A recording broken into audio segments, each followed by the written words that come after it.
Hello and welcome to the reunion of Survivor Canberra, The Ultimate Sacrifice. I'm your host Dan. Unfortunately, I'm here without Liv today. She's on holiday. She wishes she was here, but unfortunately the show must go on. We are here, however, with most of our cast of Season 2 of Survivor Canberra. Welcome everyone. Hey! Welcome, Dan. Thanks for coming. Also, thank you for an amazing season. You all were so entertaining, such great game players, such great personalities. So you really made for a great season and just entertaining all around. So thank you so much for that. Last night we watched Ma take the crown of sole survivor with a 4-3-0 vote over Nick and Soph. So congratulations. Yeah. Ma, you were so impressive to watch. You had options with almost everyone in the cast. You had multiple paths to the end. How did you do it? Talk us through your journey and how you just really played flawlessly till the end, really. I mean, I think everybody saw I was just asking people to be my friend. I've told everybody that I think once you realize that you're really nervous when you come in and you don't want to be the first one voted out, but then when you realize that everybody must be feeling the same way as you, then extending that olive branch really early on, I think it's the best way to make alliances in a really fast game. And I said it, like, for me it was like I was open to working with everybody, and I was always open to listen. Even when we merged, I wanted to be the person in the majority that was approachable to the minorities. So that's and also a lot of luck. I think that's how I did it. And also my secret weapon, obviously my alliance with Michael, I think was just it's rare to find someone that you trust 100%, and so that's how I did.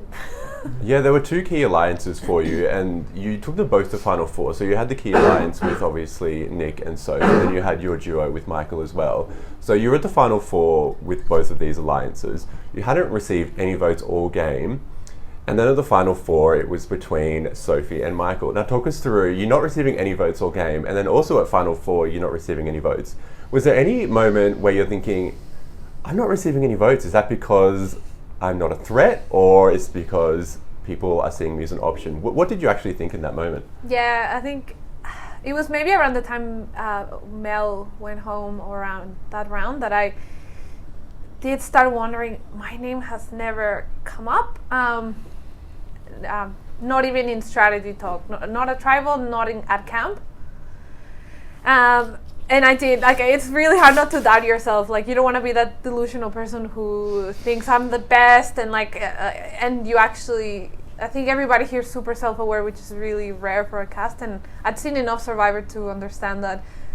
I mean, I took it as a compliment that I was complimenting people like Nick when I said I didn't want to take them to the end because they're so amazing. Like, when they told me, like, Anna, or the people were like, Sophie's going to win, it was like, I wasn't hearing that about myself, so it made me feel down. I think it was until the end that I had to back myself up and realize that maybe I haven't heard my name because I am that option for people. Maybe they know that they rather, Nick and Soph have told them kind of what their heads were at, and I was always like willing to listen. I don't know. I think it was also, I would like to think that, every time my name was out there, I would hear about it. So yeah, I don't know. It was really hard. I really thought I was going to go to the end and get no votes against Nick and Soph. Yeah. People might not know, but you applied on a whim. Your application video was sent in at about midnight from in front of a club.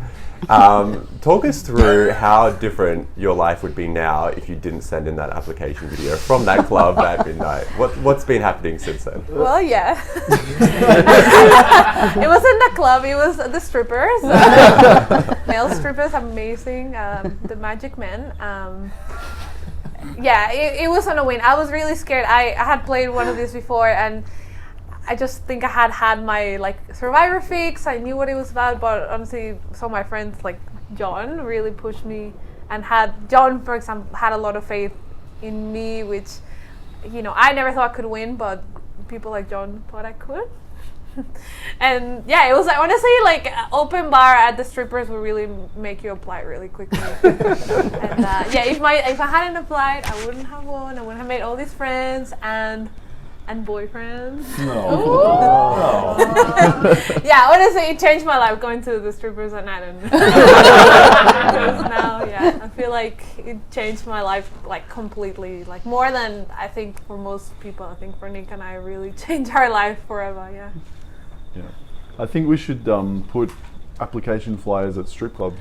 Yeah, that's the new place to advertise. I think so, yeah. We've been advertising in the wrong places, obviously. Yeah. Nick, you and Ma had an interesting dynamic throughout the season, and obviously you are together now, so that's not a secret anymore. You were so close to the end with Ma, it came down to a 4-3 vote between you. How's it been watching it back with your rival on the season, but now your partner, and knowing that she's going to beat you by 1 vote in the end? How has that experience been?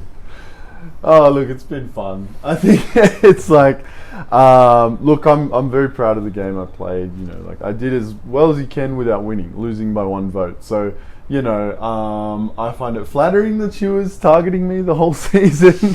And yeah, I know before it aired, Ma sort of said to me, you know, just heads up, like, you know, you're going to see some confessionals where I'm basically just out to get you. Look, it was all a bit of fun. Like, there's nothing hard about it. Yeah, I think it's now I just hope I can trust her. That's all. Maybe not trustworthy in the game, but in life. A trustworthy person. Nick, you're possibly the most dominant challenge beast in all of LRG history. Let's just say that. But you were also a strategic and social player, and you got so close to the end. Now the hard question, what do you think you could have done to maybe get an extra vote or to beat Mara in the end? What could you have done? Oh, it's a big question, and I've thought a lot about it. I wouldn't say I've been, you know, having sleepless nights over it, to be honest, but I think there's a few moments that I look at, like, for example, you know, when people were telling me Ma was putting my name out throughout the game, and I kept, you know, very easily believing her, you know, that she was just telling them what they wanted to hear. I probably should have switched on a bit more there. Then I also think at the Final Four, I think if both Ma and Michael were there in the Final Four along with me, votes were probably going to be split between them because they did play that similar game that they spoke about in the finale. So in that scenario, maybe I am the one who am able to get a few more votes. Maybe I'd get Soph's vote too. I don't know. We'll see. But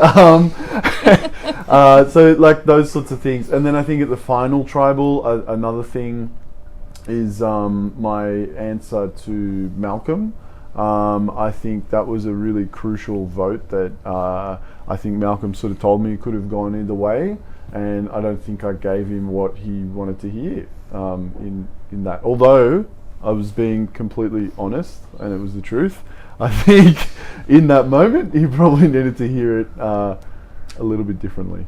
So Malcolm, coming to you, just on that theme, what was the clincher for you between Nick and Ma? Because it seemed like your vote was possibly the most up in the air vote, maybe you and Anna out of everyone. Yeah, look, I went into the final tribal totally 50-50 on Nick and Ma. So obviously the jury talks. So it was, with no disrespect to Sophie's game, but she wasn't going to be getting the votes. So there was no point really considering that vote towards Sophie. But for Nick and Ma, I think I just really respect the game in terms of who played the best game. And so when I asked the question to Nick, it was an opportunity. We'd seen the physical side, and it was like, let's hear what the strategical side was. Because from my perspective, I had never felt like Nick took full advantage of having the immunity necklace all the way through to set himself up with an IQ of 3 at the end. And so watching the series back, the answer that Nick talked about, I can see where it all fits in, but because I didn't know about sort of like going to Michael, setting that up, then coming over, basically doing a handshake deal with me and then running back and dobbing on me. I think that maybe if Nick had explained that in a different way, so I sort of understood what was going on, because I never knew about the Michael thing. And so as a result, I didn't fully take it in. But when Ma was talking about the way that she executed her move on getting me out of the game, that was like, okay, I can really respect that. That was a great move. And that really was the clincher for me, where I went to Ma over Nick. Now, so if you played an amazing game, and early on it did seem like you were a dark horse. Thank you. Early on, it did seem like you were a dark horse to take the whole thing. I mean, Nick, Malcolm, you were all talking about Soph being really the social player at the centre of Kubadang. You're a Survivor fan, but you talk about being a casual fan. Talk about the experience of playing in LRG as a casual fan with all of these super fans, and what advice would you have for casual fans playing in LRG in the future? Yeah, I am a very casual Survivor fan, so I don't as a person, I'm a very, very social person, so I knew going into Survivor Canberra that I would have to play a strong social game, and I underestimated how strategic you would actually have to be.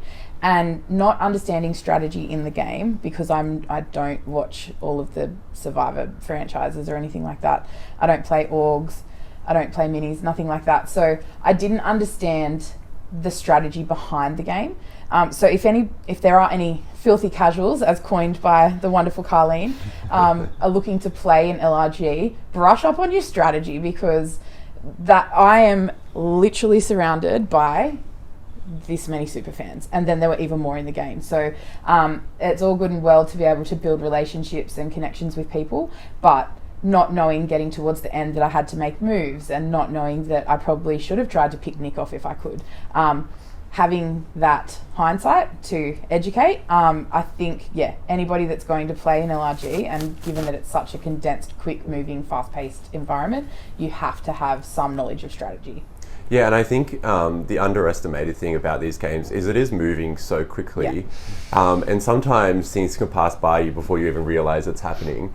Talk us through that experience where, at what point at the Final Tribal Council did you realise, okay, maybe I haven't done enough to win over the jury? Answering the questions at Final Tribal Council, there are so many things going through your brain, like you're just trying to think of everything, and I was so hyper-focused on my loyalty, and I kept watching the season, I kept just bringing up the pitch. It's all about the pitch, and I'm like, wait a second, it's like watching it now that we've seen it, it's not about the pitch. You've got to actually make moves in the game, and you've got to be able to own your game and own those moves. So, I think, I don't know if there was a turning point knowing that I, hadn't won or anything, but just understanding that you really need to tell your story and own your moves and things like that. People might not know this, but you were actually meant to play season 1. Yeah. You had a back injury and had to pull out, and people might not know that Joanna was meant to play season 1 as well. She had pneumonia going into season 1. How do you think that would have been a different experience for you? How do you think you would have gone? Who do you think you would have worked with? And how do you think it would have been different from playing with these people compared to the season 1 people? Very interesting, Dan. In my Meet the Cast for season 2, you asked what my strategy would be, and for me, I knew it would be my social game, but also that I would pick the alpha male on my tribe and I would align with them. The first person I spoke to after initial introduction match chat was Nick, and I picked something that I could connect with Nick about, and then we went together all the way to the end. So in season 1, I would have probably had exactly the same strategy, so tried to pick out an alpha male. And obviously now we've seen season 1, so it's easy enough to say, but I think probably on the day I probably would have aligned with Keegan. So we're calling out the alphas and the not alphas of season 1, so go on. Yeah. Love you all. Ben, alpha. Ben, I would have tried to play with Ben. And I actually, even though I know Alex and we're great friends, I would have loved to have played with Alex. I do also, now the more you know, I think we would have had a very similar game, but it would have just been really fun playing with Alex and maybe causing a little bit of chaos. Yeah. Well, Michael was our robbed king of the season. Unfortunately, we don't have Michael here today, but we've got him via video link. So, Michael, we've got a couple of questions for you. Hey everyone, Michael here, your 4th placer, aka Robbed Goddess from Season 2 of Survivor Canberra, The Ultimate Sacrifice. Unfortunately, couldn't be there in person for the Season 2 reunion. I'm stuck up on the Gold Coast, so please keep me in your thoughts and prayers, as it's a really tough time up here. First one, Michael, did you ever consider voting out Mara at Final Four? And what do you think your chances would have been against Nick and Soph if you were a tribal council against them? So unfortunately, I spoke to Nick and Sophie. Both of them said to my face that they were going to be voting for me. So really appreciate the honesty. I told them, look, it's Final Four. There's no advantages. There's no idols. So, there's no reason for you to not be open and honest with me. I was honest with Sophie. I told her that I was going to be voting for her. So yeah, really at that point, my only option was to work with Ma, because the other two said to my face that they were going to be voting me out. If the tables were reversed and Nick and Sophie, or even one of them, said that they were definitely going to be going in on Ma and I needed that second vote on Ma to at least take it to fire making, then yeah, I 100% would have jumped on board, because at the end of the day, my number one priority is myself, not Ma, even though the edit might have seemed as if I was her sort of inferior sidekick and that I would, do as she wanted. It really was an equal partnership, and I mean, there were points, Final Five Tribal Council case in point, that I didn't follow Ma's orders, and I did what was best for my game, although in the end it really wasn't what was best for my game, as it sent me out the door next vote. But yeah, I would have 100% considered voting for Ma if the option was there. And Michael, you're an experienced online gamer in online Survivor games. How was the experience different from playing an online game to playing a live game? Over the years, I have played a number of the online versions of Survivor, so orgs as we may know them, and for me, I would say that there is quite a large difference between the online versions of the game versus the live versions like Canberra Survivor. As much as I do love the online version of the game, I feel as if it doesn't really hold a candle to the live version of the game like Canberra Survivor, and I feel as if that's really just the closest representation to the real version of the show that you can get. Because for me personally, I'm not an influencer, I'm not a model, I'm not an ex-sports star, so chances of me getting onto the real show are next to nothing. So for me, I feel as if it's really hard to play and under the radar, a much more sneaky, strategic, social game in the live version of the game, because you're in the same area, the same vicinity as your castmates, teammates, whatever you want to call them. So anything that is happening, any strategic conversations, any social chats that you're having with, your tribe mates, is very visible to everyone that is around you. And let me tell you, when you are playing these games, you have eyes in the back of your head. Everyone is watching everything that is happening. So you can't say boo. You can't do anything without everyone noticing it. And our plucky underdog of the season, Anna, she's currently overseas at the moment, but we've got a via video link as well. Hi everyone. Anna, some people might not have known, but you came to Canberra from Melbourne on an overnight bus the night before. How do you think that affected your game? Do you regret doing that? Do you think you would have done better in challenges if you hadn't caught that bus? It was the worst decision of my life, because by the time, before the game had even started, I was already functioning on literally 1 hour, if that, of sleep. So I was drained and exhausted from the very beginning. And I think it's funny, watching back, I'm always watching myself and I'm like, can you just smile, please? Because I always just look so grumpy and so out of it. But I think I need to have a little bit of compassion for myself, because it was really, really tough being so physically and mentally exhausted and trying to play the game. So if I could go back in time, I 1,000,000% would have chosen the 1 or 2 hour flight over the 8 hour bus. And Anna, it did seem like you and Hayley were forming a close bond on your time at WinU. How do you think your post-merge game would have been different if you had taken Hayley to merge over James? If I had kept Hayley over James, to be honest, I'm glad that things went wrong for me in the last vote pre-merge and that Hayley was voted off, because at the time I was super loyal to her and I viewed her as my absolute number one, and I'm the type of person who wants that one person who I can confide to,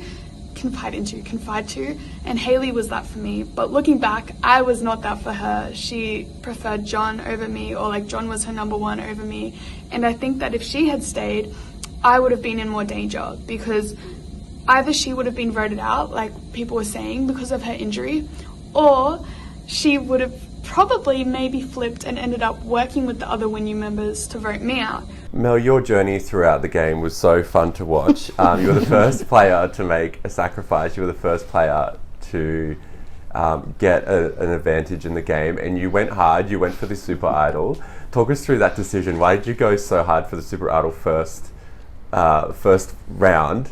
And what were you expecting from that sacrifice? Were you expecting to get 3 votes at 2 tribal councils? Was there something else that you might have been expecting? No, like I genuinely, I mean, first off, I think I wanted to play, and I was actually I was literally shocked when people didn't go for it.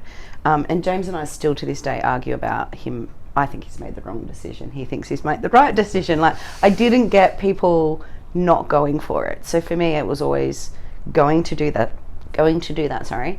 But sacrifice, I wasn't sure. It kind of felt like it would be more vote, like steal a vote or that type of thing. I didn't expect. When I read that parchment that basically said I had to have 3 votes for 2, I was just, you saw me, I was like, oh, there goes my game. And I remember when I put the put the clue into the fire, I think I even said burn, light my game. Like, I was literally like, and of course it was 3-4 minute walk back to camp, and you have to process your strategy within that short period of time, as well as think what you're going to say, knowing full well that you have to describe that what a clusterfuck that thing was, but at the same time knowing that there's someone like John who's going to say no matter what you said, they weren't going to believe you.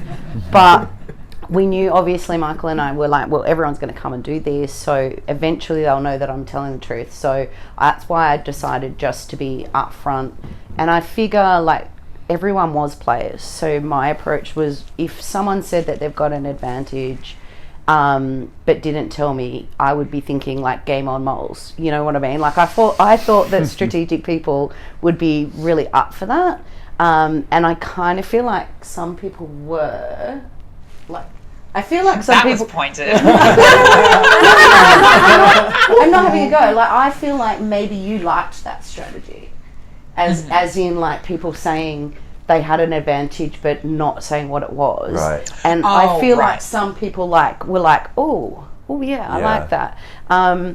So yeah, for me that was kind of good. It was more, I knew what would happen after that, 11 vote from an 8-person tribal, and yeah, that was fun. That was fun. So on that, we can open this to the win news at the back. What was your reaction, firstly, to Mel coming back saying she's got an advantage? She's not going to tell you what it is, which it's probably a red flag to start with, and then you get to tribal council, 11 votes get red, and there's 4 for Mel that you weren't expecting. 1 was obviously Anna.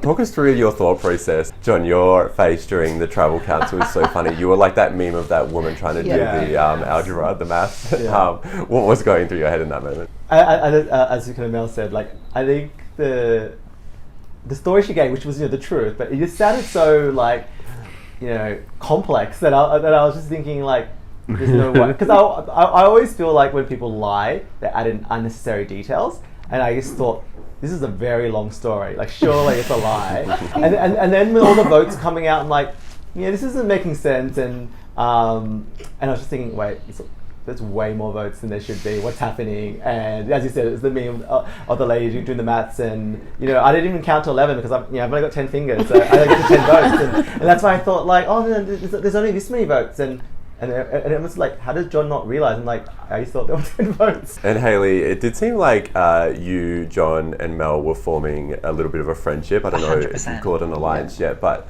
John, you had that great analogy with the Mean Girls.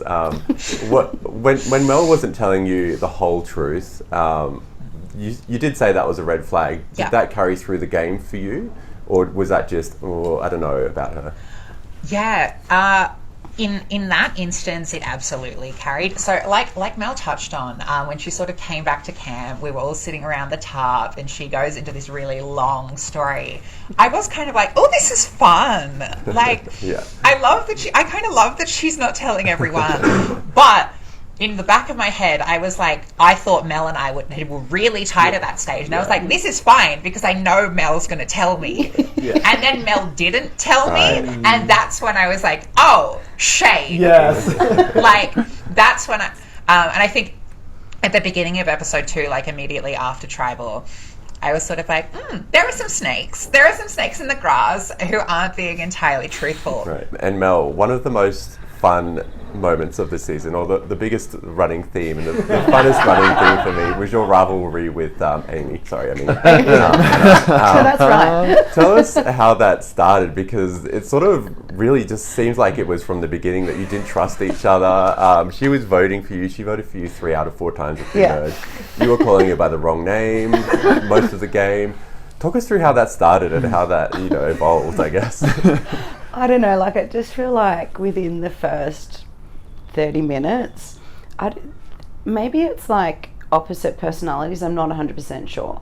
But I do remember that bloody hat and her hiding behind that bloody hat all the time, which was really annoying me. Because I was like, I need to see your eyes and what you're thinking, and I could never see that. So, that's a really key part of reading body language, is looking at people's eyes. And she did do that, like disguise her facial expressions pretty well. So I knew that was necessarily not going to work for me. But she was also very quiet and timid. And I think you, Hayley, touched on it at some point, like in terms of needing the personalities to bounce off each other. And I didn't get that bounce back from Anna. And then I also think I threw her name out fairly early. I think it was her job, so you were very smart not to say what you did, John. But and then I knew I didn't figure it out straight away, but I knew at some point James was playing the two of us against each other. But by that time, I kind of already felt like I had my people, even though I'd been lying to them. But yeah, and then from that point, like I genuinely did just, when you say someone's name wrong so many times that it actually feels right. So I kind of got into that scenario. And then, but then by that stage, that might be a you experience. Yeah, maybe it's a me thing, but yeah, that does happen frequently. But then by that stage, I was so annoyed at her voting me that I just deliberately started calling her Amy. So, yeah.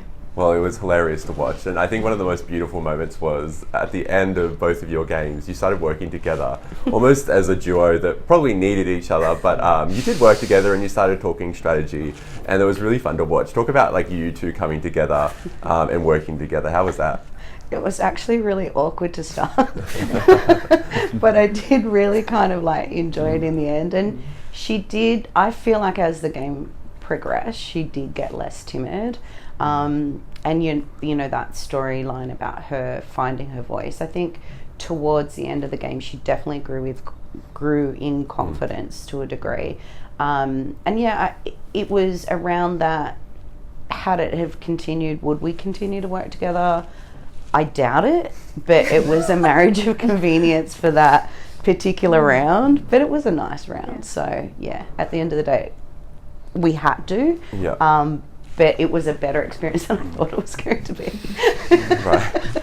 So, who at Final 6? I mean, with the people that were there, who was your ideal Final 3 at that stage? I don't know. I had the 3 because, like, I wanted to be fluid. And you were surviving. I knew Michael was one person, and I kind of had like a bit of a timeline in my mind of things that I wanted to do. But when the double happened, that time frame like reduced by half, and I just didn't have the time to really, and I will say that's one thing that Anna did very well, is when she thought something was happening, she was like that little dog biting on your ankle and she never let go. So she was really hard to have a conversation with people without her present. And so I do remember my pitch to Michael was always going to be about that he should vote Soph out. Sorry, Soph.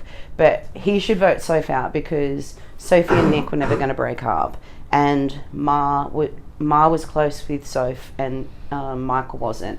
And Ma was close with Nick and Michael wasn't. So the only person that actually benefited from Sophie going was Michael. And so that was always going to be my pitch for him to work with Anna and I. But yeah, just didn't have the time to sort of pull it off. That was a tough one. I think it was very close to coming to rocks. I think that one. I was, even what we were saying, like even watching the episode, I did wonder like why I didn't vote myself up because of what Mel described, and Yeah. yeah, it was walking down. Michael whispered, I can't, I'm going for Mel, and I just had to make a choice of rocks. So if you go into rocks in that situation, obviously the votes were Soph and Mel. Yeah. The rocks are between Me, Michael, and Anna. You, yeah. Michael, and Anna. Yeah. I think my hope was there that I think Michael would just flip back to us. Right. But I also didn't want to piss off Michael because he's my boo over there. He's my bestie. And then next round, what happens? I never wanted to. That's my thing. With Michael, I always wanted to do everything with Michael, which I was actually so impressed when he voted Anna out. Like, I was pissed because I thought it was a bad move, but I understood exactly why he did it, for example, because I was like, it's exactly what I would have done to you as well. So, yeah, Michael, I think, was very... I think everybody knew Michael was a very big threat. I think everybody knew how smart he was. And, yeah, I mean, in my mind, Michael... I know I was fixated on Nick, and I feel like I know now why I was so fixated on him. But I think Michael, in the end, I think would have been like the biggest threat in my eyes. But we always looked at the two of you as, I always looked at the two of you as like strategically aligned and on like a partnership. Yeah. But you outflanked him with your social game. Well, yeah. So that's kind of why I would have gone more Michael than you, no offense. True. But it's, yeah. One of the most interesting journeys to watch was Joanna, who went from never watching Survivor in her life and becoming a legitimate threat in the end to win. We've got Joanna via video link. Hi everyone, it's Jo, just popping in to say hi and thank you for watching this season of Survivor. Sorry I couldn't be there. I'm up in Townsville currently with my family. Joanna, as someone who hadn't watched Survivor, how were your expectations going into the game, and how did they differ from what the reality was? I think I'm in a pretty unique position in that I didn't have many expectations going in because I don't know Survivor, I don't know the fan made, so I didn't really know what to expect. And that was great in some ways. In some ways it was not so good. So I did think that there would be games and challenges, obviously. I was expecting to meet awesome people, which I did, but a few things were different to what I expected. So the challenges were awesome. I loved them. I wasn't quite expecting there to be like individual and teams. I wasn't expecting to feel like you let your team down if you couldn't do a challenge. I thought it was just going to be me, whether I let myself down, not so much letting a team down. So that was okay. One thing I really struggled with in reality when it all came to it was how... conniving is not the right word. I'm struggling to find the right word for it, but how the game is played and how people can be really deceptive. Like, I really struggled with that. And during your experience, Joanna, what did you learn about the game and what did you learn about yourself? I did learn how strategic the game was, which I think as it went on, and I feel like if I'd stayed in longer, I possibly would have gotten even better at the strategy side of it. And I think if I were to play again, I definitely would take a lot out of this game. So like a few of the things I've learned, and I mean, it's something I've always known from my private life as well, but this really highlighted it to me, is that I am way too trusting, I am way too naive, can be rather innocent, and you say you're going to be my friend, I'm like, oh awesome, I got a new friend, when in reality is they're plotting against you and stabbing you in the back. So that was tricky to deal with. Not looking at anyone in particular, you know who you are. So yeah, I learned about myself though that I'm pretty strong, that I give everything a go. I'm not ashamed to be myself. Like, that is definitely one thing that came to the forefront. Like, I'm not ashamed to be myself, I'm not ashamed to speak up, and that I am willing to get out there and try hard and give it a go. And I definitely think I'd play again, and I think that what I've learned through this experience would come with me. Sometimes it's not that you're voting people out, it's the manner that you're voting people out, and that's what Jo was so upset about. She wasn't upset that she was voted out, she was upset about the manner that she was voted out. How was that experience when she came to the final tribal council and she laid into all three of you? What were you thinking in that moment, final three? That one was so... That would've been hard. Like, you say like you win, you have no regrets. Nah, my biggest regret was the way Joe left, and this is honestly, I also understand this is like only like a mastermind, next level Survivor player can think back to the Grace vote and remember how important it was for Joe, for Grace not to go unanimously. At that point where you're like, vote someone out again, you know, and my choice is between, you know, like Mel, who I really want to try to work with her and Anna, and you know, my closest ally Michael is, you know, saying I just voted Malcolm, it's my turn, and yeah, I like, it's like one of those things that I wish I could, like, that's the one thing I wish I could have just not voted for Joe, voted for anyone, Michael, whatever, just to throw a name. But that's the thing, like, for me, I would not have minded, like Mel, who got so many votes, still didn't care, still was killing it.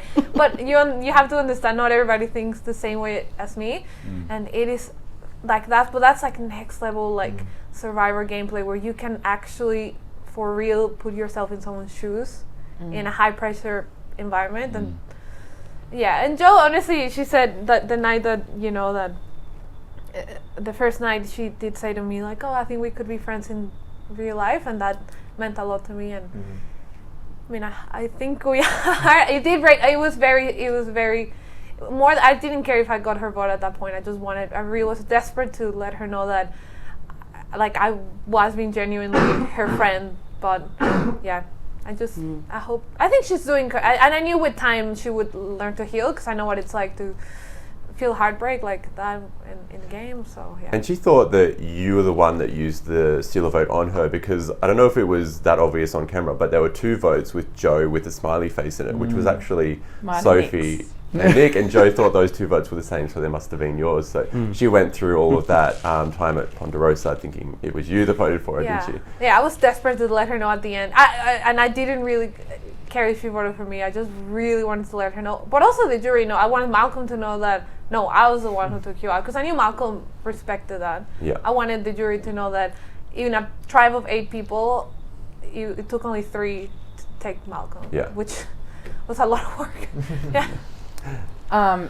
And from my perspective on the Joe vote, so I had an alliance of 4, being Nick, Ma, and Mal, and I said I would never write any of their names down. So on the Mal vote, that's why I voted for Joe, because that was the other name. And then when you spring a surprise tribal on us again, I'm sort of just like, well, I've just got to keep doing the same thing that I was doing, because there was no time for chats. There was a tiny bit of scramble, but I don't think anybody even spoke to me. So it's kind of like, well, I just keep going with that plan.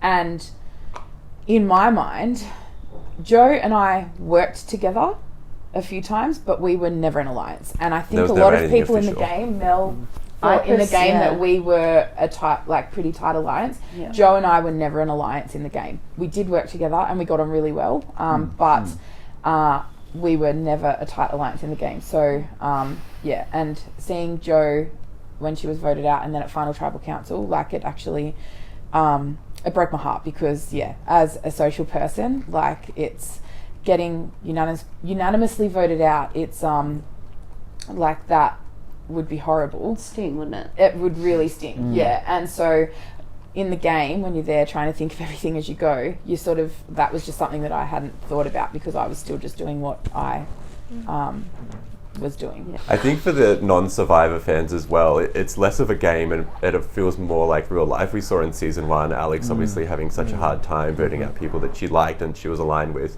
and for Joe as well, it did feel more like real life, whereas to super fans it is more of a game, isn't it? And you sort of can put that that personal feeling aside. Would you agree, Malcolm, that it's more of a game to you rather than a real life situation? Look, when we turned up, we obviously stood around, and having run my own games and hearing some people say they don't like to vote people out, and I thought, well, how will I be on that? And standing around, and like the Purples, we just got on like a house on fire from the moment we started, and it's like, this is going to be really hard. But the first time we went to Tribals, this isn't hard at all. Like, we were just, prepared to put anybody's name down. And I know when you talk about the Joe factor, like, Joe is an immensely loyal player, and I know it was hard for her to, even though I was coming for Joe, it was hard for her to consider writing my name down on the parchment. So I think that when it turned around and then she was just gone like that after it, like that added to the hardness. But yeah, for those of us that are the super freaks, as Mel puts it, you separate it totally. It's a game. Like you just have fun and you're prepared to do whatever it takes to progress your own game. Did it sting so much for her because it was so kumbaya that first day for you guys, and you didn't really have the pressure? I saw Joe's evolution as she was unwilling to, like, at the start you saw that I was like, why should she talk? And after the merge she was licking her teeth to like vote. She loved voting like honestly James. She was like, whoa, we can. And then when we voted Malcolm, I could tell that she was so excited and she was on board for Nick. And I think she was picking it up. That's why I always say that. Honestly, I would love to see Joe come back. I don't know if she would, but in a second go now, like someone like Sophie who now has that understanding that Survivor is just by its nature is cutthroat. And because I think Joe has that really like kind of savvy like killer instinct, and she was kind of getting it. She was really excited when Michael and I were like, including her in our really like devious like conversations. And she was so fun to play with, Joe. She was so fun to watch. And to watch as in well. the season. She was and really just fun. really funny. Her commentary and her one-liners. She was so fun to watch. She was fun to play with. The funniest Joe moment for me was when Nick has won immunity and Sophie and I are asking her, who do you want to go? And she's like, Nick. But they were like, okay, but like he has immunity. I was like, good thinking, but I was like, that's the right idea, but next time. Joe was on the back foot from the start, wearing the wrong bra. Right. That was the highlight for me. Challenge. Absolutely. But I think as well, it's also like so hard to put yourself out, in like such a public forum. Knowing that this is going to be played on YouTube, and Joe like wore her heart on her sleeves, and I personally admire like the vulnerability that she was able to show on camera as well, and it just creates more authentic, and I found that really like powerful to watch. We loved you. And can I just make a point on that as well, if you don't mind, James? That is the point of difference between me and James, and I think that's why why I probably clashed with James a little bit. James, being the super fan that you are, knows all of that strategy, and his the way he played the game as I've watched it was actually unreal. But in the game, it's a bit more real life, like I didn't know at times how to differentiate the game with real life. And so that's why I was probably very harsh with James, but I call a spade. And so watching back, James, he approached me about a lie that I was absolutely telling. But just, like I had to run with it and try and make it stick, so that's where like real life and the game they need to be differentiated, and so James and I, we've spoken though, and we have the dinner 7:30. What are you doing? And I did vow to never write his name down, and I didn't. So well, I was going to get to the James and Soph rivalry, but let's talk about that now. So James, you did come at Sophie at that merge vote, asking her about her advantage, asking about the sacrifice, and sort of calling out that she was lying, which she was. What were you trying to achieve in that moment, though? What were you trying to get out of Sophie then? So to be honest, as soon as we sort of hit the merge, I instantly felt like there was just a target on my back, even before that sort of interaction. And I felt like, hey, no matter what I did, I was just going to get picked off at the earliest opportunity. So for me, it was trying to find a little bit of information, and then try and cause a few cracks and try and cause a bit of chaos that hopefully I can be able to skate through, and hopefully some people who I felt like closely aligned with, like John and Mel and even like Anna, if we can try and create a couple of cracks, a bit of chaos, and kind of try and flip the script, then it opens the game up not just for us, but it also opens the game up for everyone, and it lets it creates a more dynamic game, which as a super fan, I mean, is exciting, rather than people just getting picked off because they're an easy vote out. Speaking of players, Malcolm, you at Merge really tried to shake things up, didn't you? You wanted to work with the Winners and shake up the game. You had this confessional when you went to the sacrifice. You said, I can go with the Winners and I can burn all the Kubadangs and lose at final. Or I can go with the Kubadangs, go with this alliance that I have, and possibly get cut at 4. What was your path to the end? Did you ever figure that out? And where do you think you could have gone with that move? Yeah, look, day one, when the day ended, and for those that play, I think that, I'm assuming everyone else did, you basically dream the game overnight.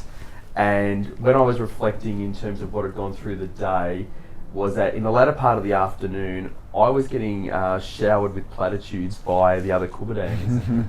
And I think it sort of sank in, it was like, they are not taking me to the end. Right. Like, and coming into the game, I was from the perspective of like, I don't want to be the low number in an alliance if I'm just going to get cut off at the end. I've never liked watching players play and hope for a bit of luck at the end in the final challenge or something like that. So when we had the final challenge on day one where James got kicked out by Anna, and I don't think any of this is on camera, but James and I chatted a lot in the background about the game and agreed to take each other to sacrifice.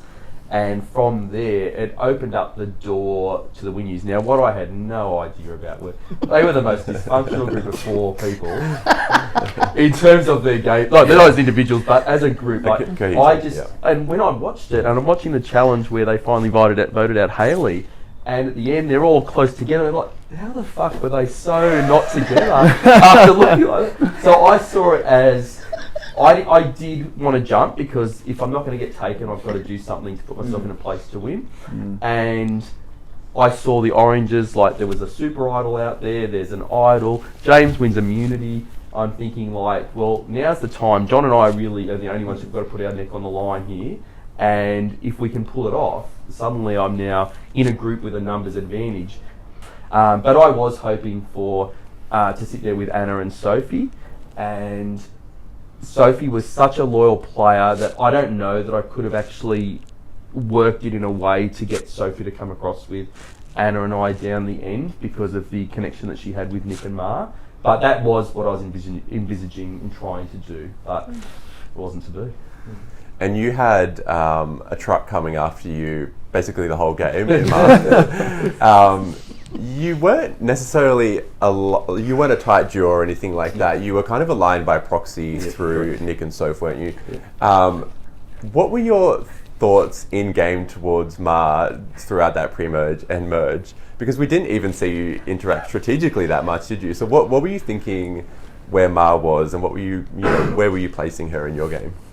My Saturday night notes, Ma, trusted ally. I had no idea how early in the game that Ma was coming, and even when the merge bit happened, so we had talked about a plan where Ma would use the stealer vote, give the Kubadang 7 votes at the merge, 3 votes to Winyu, and we could flush the super idol, put the other 3 votes on to James, this is before he won immunity, and see you later, James. And we've got the super idol out of the game at the same stage.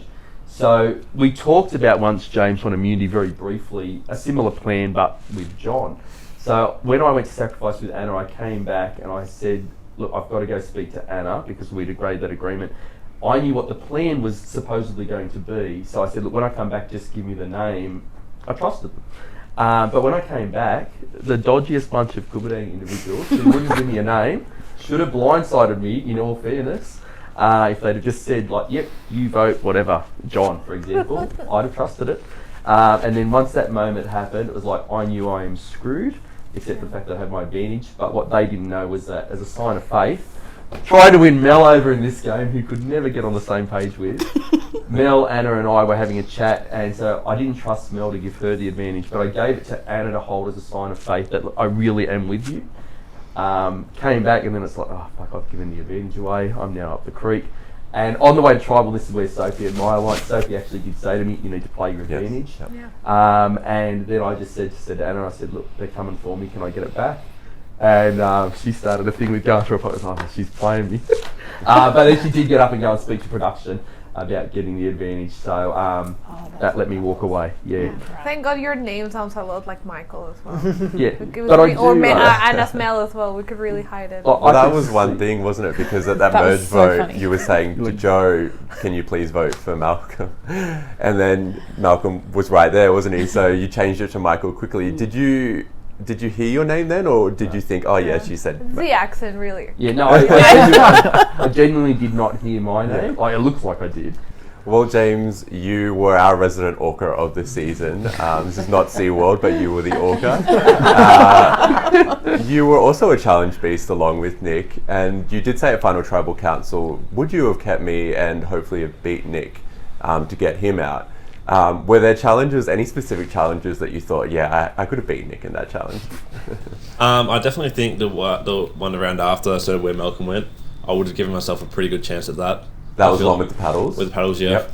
And I think the other one I definitely would have really given a shake-up was the one where you fill out the water bottles and then the puzzle. I feel like those two, like, I look at those and I feel like I would give myself a good chance. The others probably...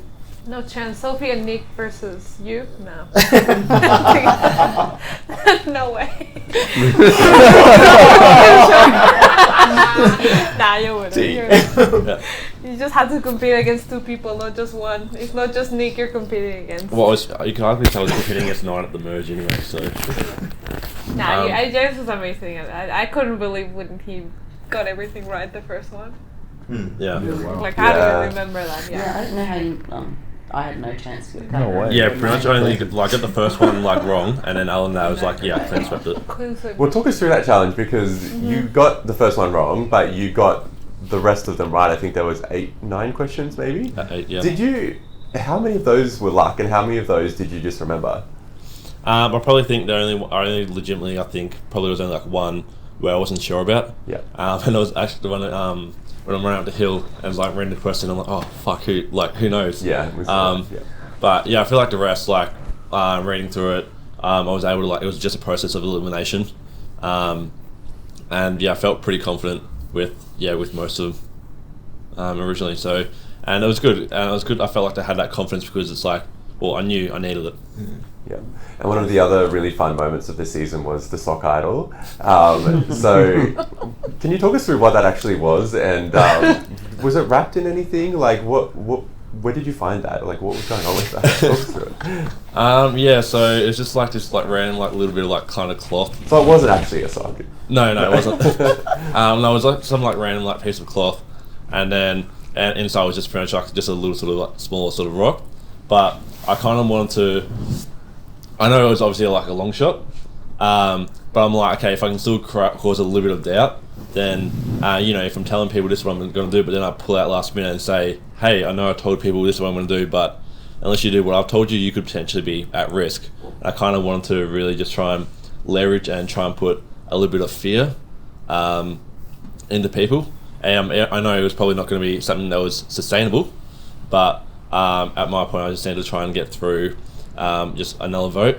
And again, I mean, like backing myself at my challenge ability, hopefully if I can get through the next vote, then give myself a chance to be able to progress further by winning a challenge.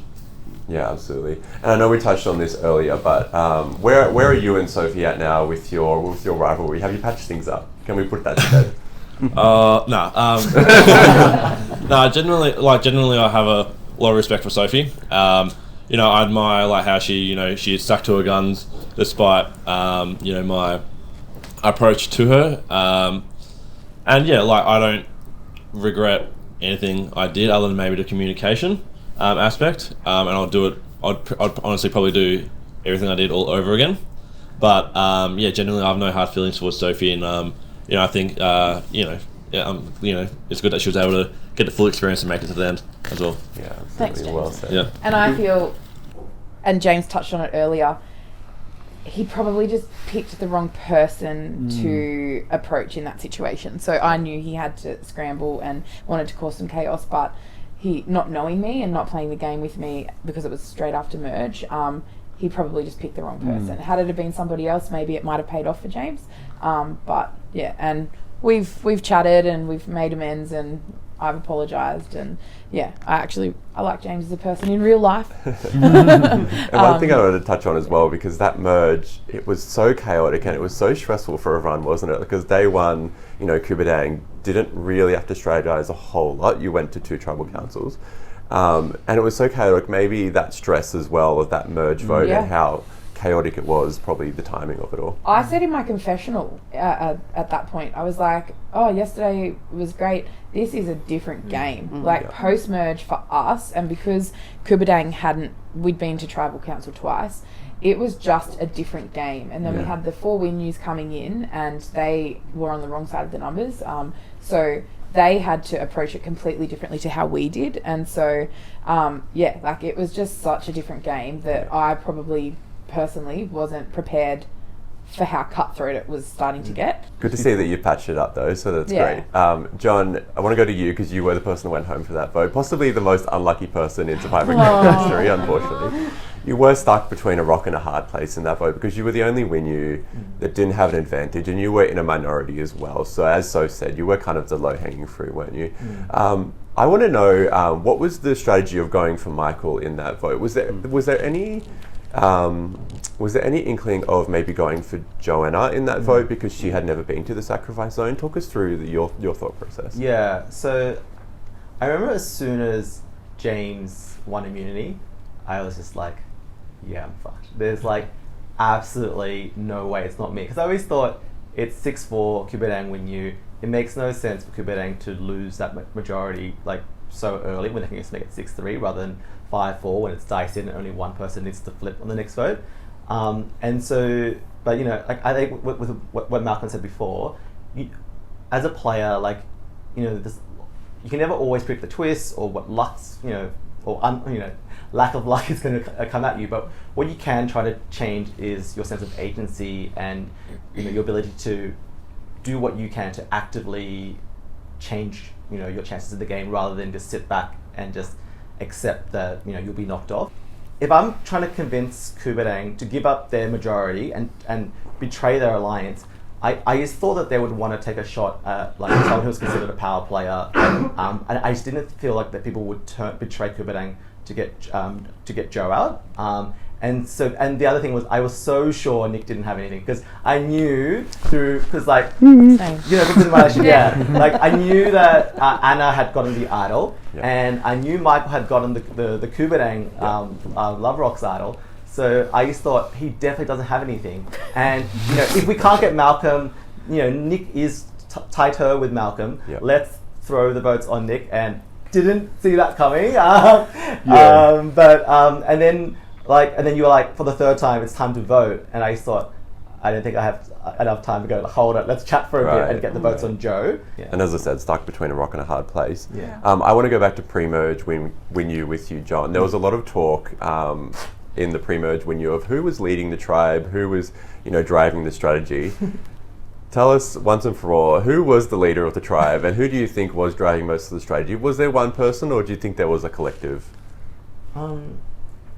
That's a really good question. I think it's funny. Actually, something that Sophie said before that I really resonated with, where she said she came to this game wanting to align with the alpha, and like that's kind of what I think. Like it's always good to form an alliance with someone who isn't always like your exact kind of archetype, because then you bring, you know, different strengths to that alliance.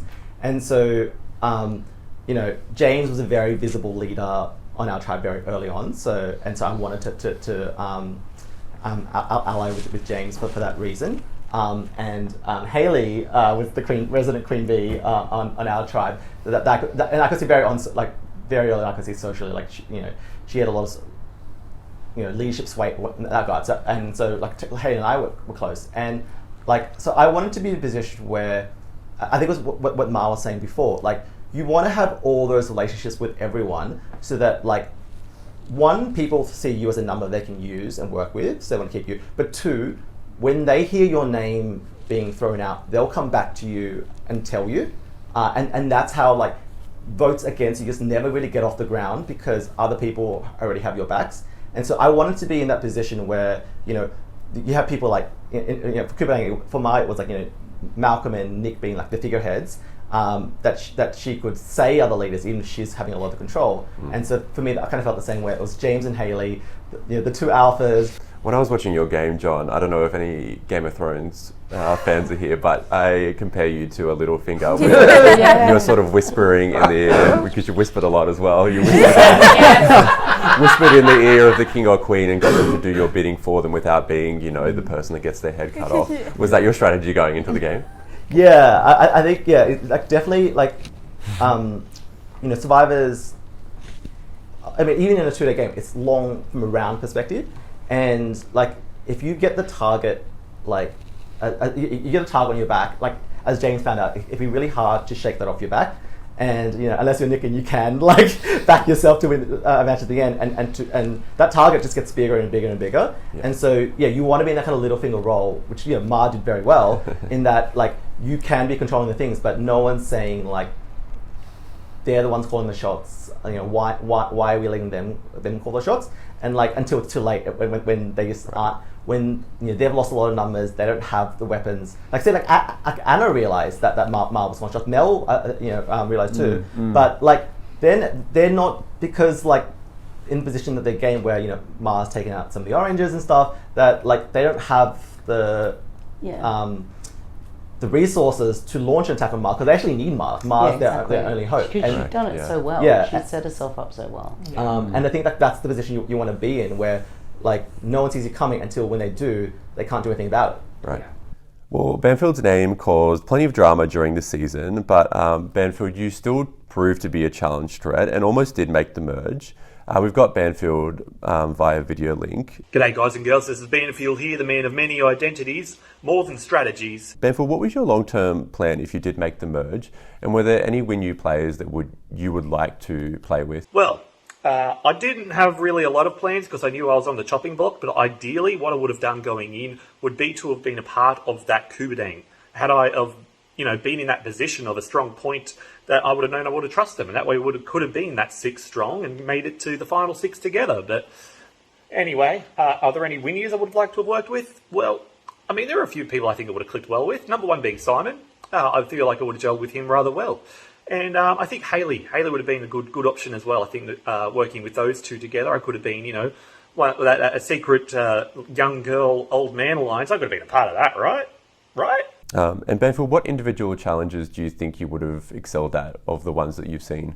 Anything and everything. I love challenges. Bring them all on. I think that first merge challenge, I would have beat James easy peasy. Trivia mixed with running around, mate. My number one, that's perfect for me. I would have killed that. So that also would have seen James go as number one in the merge, and well, that would have just opened up a whole new game now, wouldn't it? But anyway, that's all from me, folks. So thanks again. Thanks for a great season, and I'll see you guys later. So perhaps our other unluckiest player of the season, Hayley, we don't want to talk about your injury that much because it did define a lot of your screen time. Yeah. And there's so much more to you than that. Thank you. But I do want to touch on, if you do play again, how do you think that experience of having that injury, how do you think that changes the way you play in the future? Do you think it makes you play harder in the future, or do you think it makes you sit back more in the future? What do you think? It's honestly really hard to say, because I think I was playing very hard. I don't think, I was trying to be a fairly, social player. I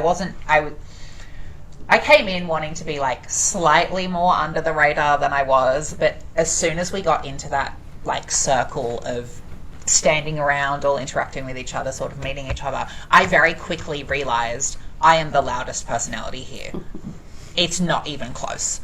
And I knew I didn't have an opportunity to be quiet. Yeah. So I sort of felt like I was almost forced into being Queen Bee just by the virtue of my personality. I'm not a quiet person. I have a lot to say. You are going to hear it. I guess the point I'm trying to make is that you never really know, you can play a quiet game and then get injured the next minute. So you can play as good a game as possible. You could play a Mar game and then Mar could have rolled her ankle and then it all could have been for nothing. Exactly. Does that make you play harder next time, because you just never know what's going to happen? Do you know what I mean? Oh yeah. If I play again, I'm not going to play quiet. Yeah. This is a sort of once in a lifetime opportunity. Sometimes you might get the opportunity to do it again. Don't waste it. Right.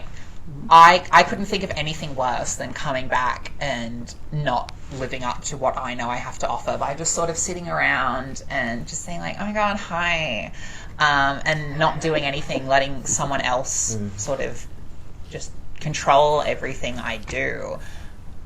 I would absolutely play as hard, if not harder, because I think I had a lot to offer. I think I would have done a lot of damage had I not been injured. Yep. I don't think it's hard to say for sure. I don't think I would have necessarily gone home had I not been injured there. I think it was kind of a big part of why I ended up going. You see all the conversations being like, Purple's going to want to keep her because she can't win a challenge. You can take her to the end. And so it sort of got flipped on its head. But that argument isn't there if I can walk. Correct. If I'm not injured, I have Simon. Or at least he's working with me, and I might have some more maneuverability. Was that surprising to you? Because in that confessional with Simon, he was genuinely heartbroken to bring up your name and to say, I think we need to vote out Hayley because we need to win. Was that surprising to see that? Did you realise he was a close ally to you? I wasn't like entirely surprised. I didn't realise quite the extent of how kind of upset he was by it, but I know it doesn't actually have an outcome on the course of the season really, but he does have that thing early on with me and Sam where he's like, which is so young brief. girls. It literally was 5 seconds. It was a 5-second thing. I knew I didn't really consider it real, but I didn't want Sam out that first round. Yeah. I wanted to keep her. I wanted Joseph out, and I made that very known. Yeah. But nobody. He called a friend. Sorry. Exactly. He phoned a friend. But I knew, like, Simon trusted me for kind of whatever reason. I don't think I was a great ally to him, but it was nice having him in my corner, and I knew that he genuinely wanted to work with me and keep me around. And I was planning on coming back from Sacrifice and be like, we can do something. It's probably you. Right. But you'd already thrown your name out of that stage. Exactly, yeah. And that's why I didn't want to go to Sacrifice that round, because I knew how much time it can take out of the very limited time we have to strategize. And I was like, I need my people. Yep. I don't want an advantage. I want my numbers to do what I want them to do. And that was the thing, wasn't it? Like, even though you didn't make the sacrifice, you made a sacrifice of time. And that's so important and in even a quick game. Even though I came back early, it was probably still at least 5 to 10 minutes that I missed out on, in which time, Simon has gone, Mel has gone, and my options were really limited. I wasn't gone, just so you know. They convinced me. I never wanted to do that. Okay. Yeah. Well, one of the most explosive exits came from our second tribal council, where Grace went home. We've also got Grace via video link. Thank you. I had lots of fun filming the show, and it's been great to watch and be a part of. Grace, where did those emotions come from? And how much of it was serious and how much of it was you joking around for the camera? I was joking around and trying to have fun with the show. I knew I was going home, and it was at that point where I thought I came here to have fun and to really get out of my comfort zone and to create a stir and just really push myself. So that's what I thought I did, and create chaos, and that was my goal. If I knew I was going home first, and I at least wanted to not go home quietly. And what's the status of your rivalry with Nick now? Have you patched things up? Yes, we have. I didn't have anything against him. He was just the alpha of the group, and everyone was looking at him and following. This is what I gathered. Wanted to be his best friend. So I just thought, you know what, we'll get rid of you. And I don't regret that, because watching out the show, I just think if they listened and got him out first, it'd be a different show, wouldn't it? I do have some quick fire questions for you all. So you can give me a one-word answer, you can give me a justification if you want. Ma, who do you think, if they played again, who do you think shows the most growth as a player? Growth as a player? I think Sophie. Yeah. Oh, we're all doing it. Yeah, quick fire. Let's go. Simon. Joe. Johnny. Joe. Malcolm. I'm tossing up between Sophie and Joe. I think maybe Joe, because I think she'd be more underestimated. Yeah, my hunch would be Joe as well. Yeah. Well, this might be, you probably all touched on this already, but what pre-merge player would have been the biggest threat in the game if they had made merge? Haley. Haley. Is everyone Haley? Is it conceited to say myself? No, not at all. honest, I mean, the fact honest. that the only pre-merge is here speaks Haley volumes. without a doubt. Yeah. I think we can all agree on that one. I think I very clearly did the least wrong of anyone who went pre-merge. Right. Yeah. Yeah. That might sound conceited. Sam didn't go to the water. It's just one mistake that Sam made. This might be a loaded question, but is there anything that you regret saying or doing during the game? And what is it? I think, I mean, maybe the Cuba lines will come back to me. I really regret, we saw Simon as like, you know, he was always, we painted this picture of him being really aggressive and stuff, and now knowing Simon and how lovely he is. And yeah, but I went to the sacrifice with Simon and I had to come back with a justification of why it took me so long to come back. And I was like, Simon was just talking my ear off. When Simon was so lovely, that's my biggest regret. And I'm glad it didn't mean there because it was not relevant to the story. No, how, all, like, yeah, I think just all the negative Simon talk we did. We saw him as like the figurehead for the Winyus who were like our enemies.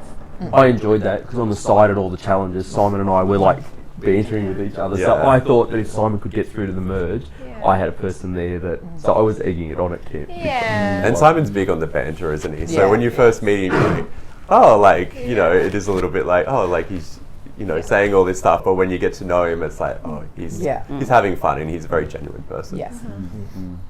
Yeah, it's probably shaking Malcolm's hand and telling him I'm going to do something and then not doing it. Right. Like, I don't know, it's just like a personal thing for me. You don't break a handshake. I just want to touch on, I've just realised how you're wearing your jacket, so people might not know this, but we coined Don Sophie because of the way that she wears the jacket, and that's how we will refer to her from now on. Anyway, go on, so Don Sophie. How much time do I have?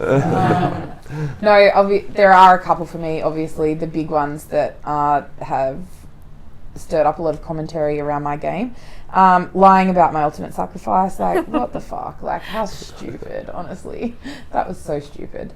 And for a reason for that is, like, I lied about it and then it caused all the drama with James. So, you know, had I not have lied about it, and hindsight's a great educator, that wouldn't have happened. And I think it probably would have held James in a better stead, like, had that not have happened, I think.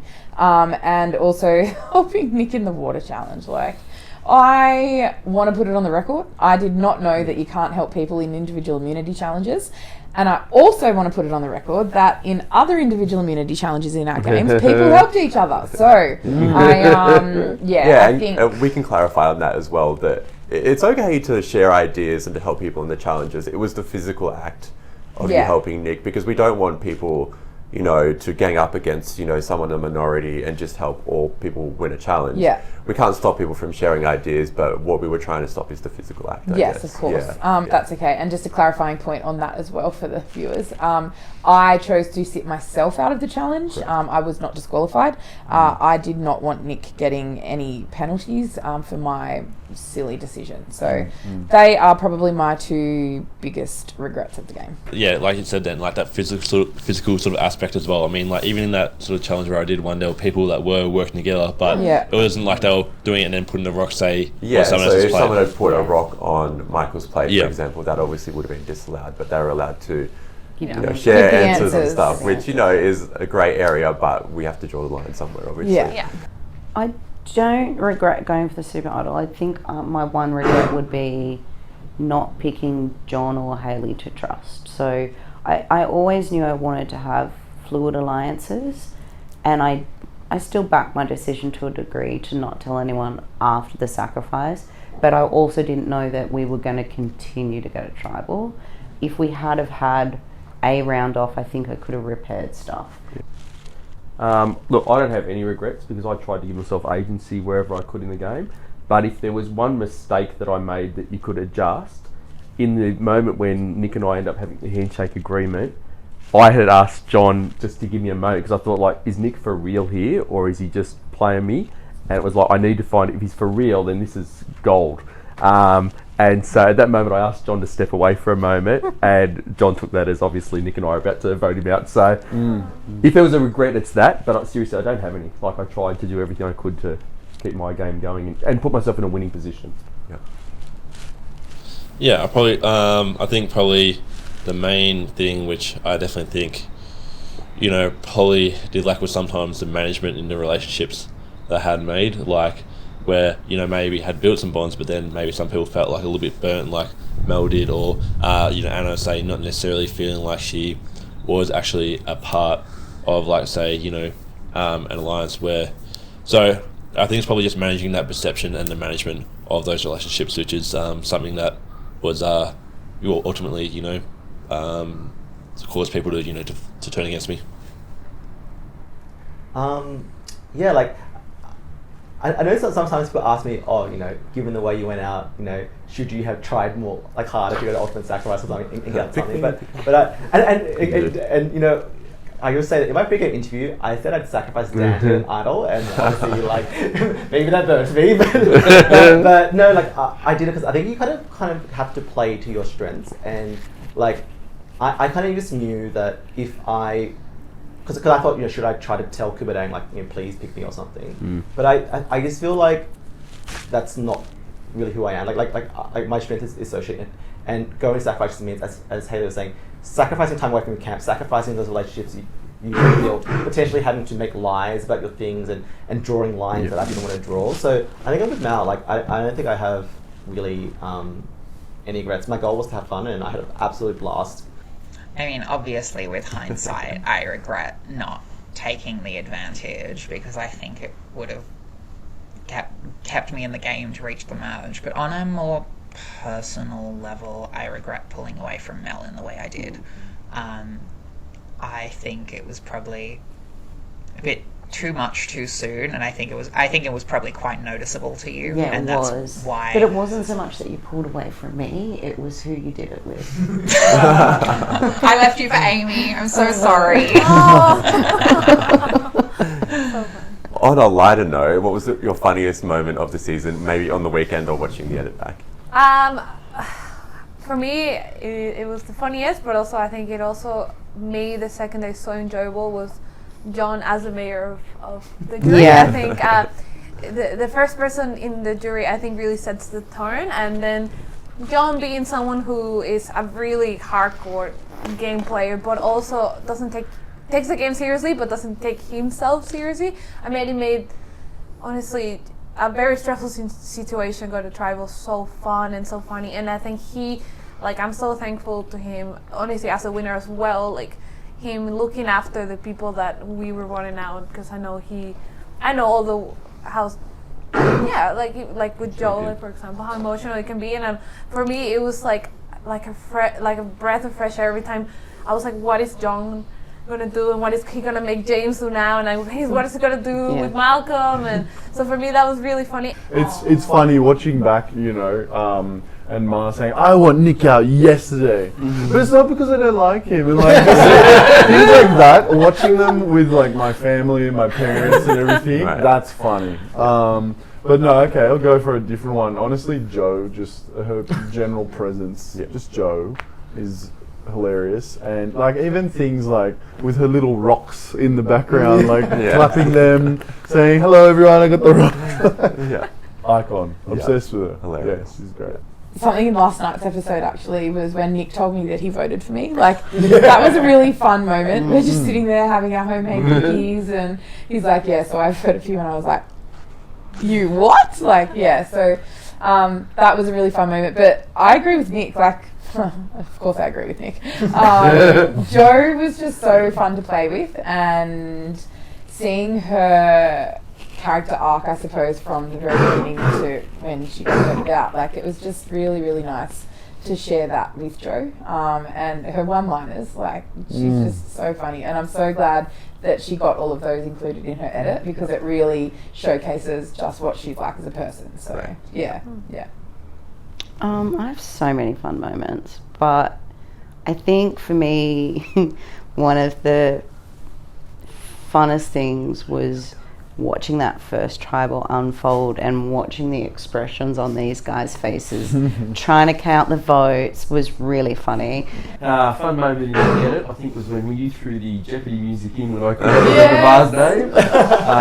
But a fun moment in the experience of watching the show has been that amongst my family and friends, their absolute disdain for Mar being that she was targeting him right from the beginning. And I'm sitting there the whole time knowing that, well, I cast a vote that's going to help her win the game. And that was a very enjoyable experience here, because they could not grasp how Mara and I are actually friends, based on what they were seeing on the film. So how could you like this person? I probably reckon my favourite moment, like watching like the edit, was seeing like when it got to the merge episode, and then the photo of like Mel just like next to Scully, like just included in. But yeah, I think probably the thing I had the most fun doing, apart from obviously the experience, I mean, going to the merge, even though yes I threw everything out there and it didn't work, I had absolutely so much fun playing with like house money, knowing that no matter what I did, I couldn't I couldn't get any lower in position. So it was, especially after I won the immunity and then just started like flaunting and trying to just rub in people's faces, I was just like, yeah, I can do it. I don't care. Yeah, I think for me, it's all those like little moments you decided to include in the edit. Like every time, like Nick's like waxing lyrical at Mart and she's like eye rolling, or she's like sarcastically clapping like this when he wins the challenge. But also, I didn't have to work hard. That happened a lot.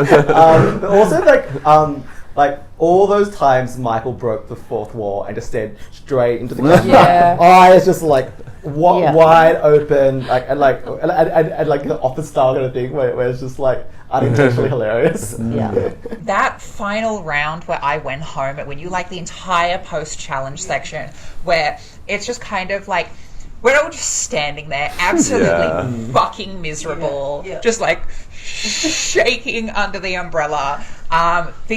Honestly, the number of times they burped in your face is so funny to me. It was disgusting, and I felt awful in the moment. But watching it back, like we laughed about it so much. And like obviously, it's a shame I didn't get to meet all the Copenhagen people, but the energy we had as that like pathetic little Win You tribe, like all huddled together, like shaking, burping in each other's faces while we were waiting for you to read the votes. Like it's gonna sound weird, but it's genuinely a really special memory for me. Like it was horrible, but so much fun that it's like caught on screen and I can remember it. Yes. Yeah. Which player from season 1 would you like to play with the most if you played again? Ben. I'm obsessed with him. Jeremy. Colleen. Can I say 2? Rosemary and Aston. Ben. Aston. Queen. I mean, Ben's like one of my best friends, so I have to You say have to say him. that. Ben's never winning All-Stars now. Yeah, maybe throw him under the bus there. Last question. Can you wrap up the experience in one word, if that's possible? For me, it's like love, obviously, for very obvious rocks. reasons, life-changing, That was going to be my word. Oh. Okay, I'm saying it anyway. Life-changing. Hyphen is one word. Just incredible. Yeah, I would say either passion or fulfillment. We played a synonym game. Amazing. Yeah, probably just it's such a like enthralling experience. So like family / community. Wild.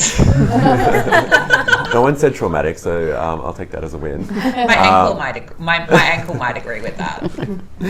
I just want to conclude by saying thank you to all the players for just a great season. The project is obviously a lot of work, but just seeing everyone enjoy watching it and the experience really does make it all worth it. I know that's a bit cheesy. And the relationships and the friendships you make out of it just does make it all worth it at the end of the day. So thank you for that. I do also want to thank on camera the hardworking crew, because we were all in the rain. Unfortunately, like probably the cameramen more than Liv and I, obviously, we got some cover. But that's hard work, standing there in the rain when you're cold and miserable. And we do have a video package. Ashley, the season 1 player, Ashley did do a lot of behind the scenes filming. So we will cut to a little package for the crew, just as an ode to them and as a thank you to them as well. So enjoy that, crew, and thank you for doing it once again. Hello. Hi. I'm filming a crew vid so that we can put it all together at the end and everyone can be like, oh, crew's amazing. Come crew. Come crew. I'm so excited for day 2. I'm about to go scull a Mountain Dew. Yes. Hi, I'm Keegan. I'm a player from Season 1 of Canberra Survivor. Check it out on YouTube. I'm here on the set of Canberra Survivor Season 2. I've been crewing all yesterday and we've been crewing all this morning. Keegs day 2, how we going? Bit of firing. Yeah, let's go. Let's do this. Let's go. It has been absolute great fun. I've been having a blast. The crew is such a great set of people. How's crewing? They're all fucked. Okay. How's crewing? Who's going to be Sareed? Somebody is going to be Sareed. And I'm here for it. I meant more your thoughts on crew. Oh, crew. I don't like any of them. We are so friendly and everybody's having so much fun filming this season. How's the food? Very good. How's crewing? It's getting better. Guys, Yeah. line. Line up, line up, line up. Single file line. Lead happy, joyous. I found camp. I think this is good. I think it's I great. think we found the spot. The cast is amazing. The gameplay is out of this world. You know, I just really miss the thrill of the game sometimes. Like, I just wanna be out there. I'm jealous of watching them all play. What's on the season? Really great so far. I'm so excited. Do you want a single or a double? I'll do a double. It is going to be epic and we can't wait to share it with you.